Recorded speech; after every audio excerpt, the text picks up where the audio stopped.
Everyone, இன்னைக்கு சூர்யா துர்காவில் ஒரு சண்டையில் காதல் ப்ரோமோவை பற்றி தான் பார்க்க போகிறோம். இந்த வீடியோ பிடிச்சிருந்தா லைக் பண்ணுங்கள் அண்ட் சப்ஸ்கிரைபும் பண்ணுங்கள். அதாவது நேத்திக்கு பார்த்தீங்கன்னா நம்மளோட சூர்யா எப்படியாவது கடவுள் புண்ணியத்தில் சுமங்கலி பூஜையில் கலந்துக்கிட்டாரு. அதுக்கப்புறமா சூர்யாவோட சீனியரும் சூர்யாவுக்கும் துர்காவுக்கும் ஆசீர்வாதம் பண்ணிட்டு கிளம்பிட்டாரு. கிளம்பின கையோடையே பார்த்தீங்கன்னா நம்ம சூர்யாவுக்கு செம கடுப்பாயிடுச்சு. நம்ம எவ்வளவோ பிளான் பண்ணி இந்த பூஜையில் கலந்துக்கக்கூடாது, நம்ம துர்காவுக்கு பல்பு கொடுக்கணுன்ற மாதிரி யோசிச்சுட்டு இருந்தார். பட் என்ன பண்ணுறதுங்க, துர்கா பக்கத்தில் கடவுளே இருக்கார். ஸோ ஒன்றுமே பண்ண முடியாதுல்ல. ஸோ அதனால் எப்படியோ வந்துடுறாங்க.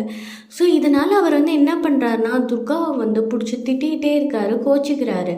ஒரு பக்கம் இந்த மாதிரி திட்டிகிட்டு கோச்சிக்கிட்டு இருக்கும்போது சூர்யாவுக்கு வந்தது தான் விக்கல், ஹிக்கப்ஸ். ஸோ இந்த விக்கல் வந்ததுனால என்ன ஆயிடுச்சுன்னா நம்ம சூர்யா தண்ணி குடிச்சிக்கிட்டே இருக்காரு. குடிக்கிறாரு, அவரோட விக்கல் நிற்கவே இல்லை. அதுக்கப்புறமா பார்த்தீங்கன்னா நம்ம துர்கா என்ன பண்ணுறாங்கன்னா, நான் போயிட்டு சர்க்கரை கொண்டு வரேன் அப்படின்னு சொல்லிட்டு வேகமாக போய் சர்க்கரை கொண்டு வராங்க. ஸோ சர்க்கரை சாப்பிட்டுட்டு அதுக்கப்புறம் திருப்பியும் தண்ணி கொடுக்குறாரு. அப்போவுமே விக்கல் நிற்கலை. உடனே கடைசியாக துர்கா எடுத்த இந்த முடிவு தாங்க பயங்கரமான முடிவு. அதாவது சரி ஆபத்துக்கு பாவம் இல்லைன்னு சொல்லிட்டு சூர்யாவுக்கு பச்சைக்கன் முத்தம் கொடுத்துட்றாங்க கண்டத்தில். அதுக்கப்புறம் நம்ம சூர்யா ஒரு கொடுப்பாரு ஒரு எக்ஸ்பிரஷன், அப்படி ஒரு அதிர்ச்சியில். அதோடு இந்த ப்ரோமோ முடியுதுங்க.